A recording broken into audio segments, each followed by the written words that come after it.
ఈరోజు వర్ధనపేట ఎమ్మెల్యే నాగరాజు గారి ఆదేశాల అనుసారంగా ఈరోజు మన సాయి గణేష్ కాలనీకి రావడం జరిగింది.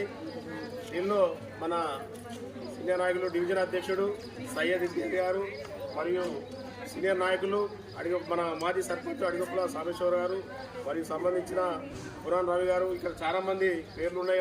జావేద్ గారు, మన పైస మహేష్ గారు, చాలా మంది ఇక్కడ రావడం జరిగింది. ఈ దుస్థితి చూడండి, ఇలాంటి దుస్థితి పాలైతే మాత్రం ఎక్కడ చూడలే. గత 10 ఏళ్ళు బీఆర్ఎస్ పాలన చేసి అధ్వానంగా రోడ్డు అంటే ఎక్కడ లేని రోడ్డు అంటే ఈ బీఆర్ఎస్ పార్టీనే. మాటలు తప్ప చేసింది ఏమీ లేదు. మాటలు మేము ఇది చేస్తాం అది చేస్తాం అనే రకంగా మాట్లాడు తప్పించి చేసింది అయితే మాత్రం ఎప్పుడు ఏం లేదు. మేము అది చేస్తాం ఇది చేస్తాం, దళిత బంధు బీసీ బంధు అని రుణాలు పెట్టి అందరినీ ప్రజల్ని మోసం చేసేళ్ళు.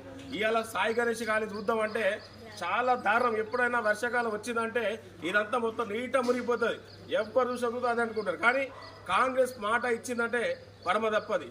తప్పకుండా అధికారంలో మేమే ఉన్నాం కాబట్టి సంబంధించిన ఈ రోడ్లైనా ఏమైనా తప్పకుండా సంబంధించిన మా డివిజన్ అధ్యక్షుడు గారైనా మా ఎమ్మెల్యే గారు దృష్టి తీసుకుపోయి తప్పకుండా దీనికి ఈ రోడ్లన్నీ చేపించే బాధ్యత మా కాంగ్రెస్ పార్టీకి ఉన్నదని మరోసారి చెప్తున్నాం.